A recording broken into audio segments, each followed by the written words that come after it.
भारताचे एक सार्वभौम समाजवादी धर्मनिरपेक्ष लोकशाही गणराज्य घडवण्याचा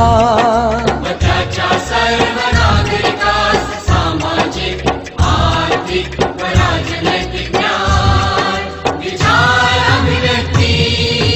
विश्वास श्रद्धा व उपासना यांचे स्वातंत्र्य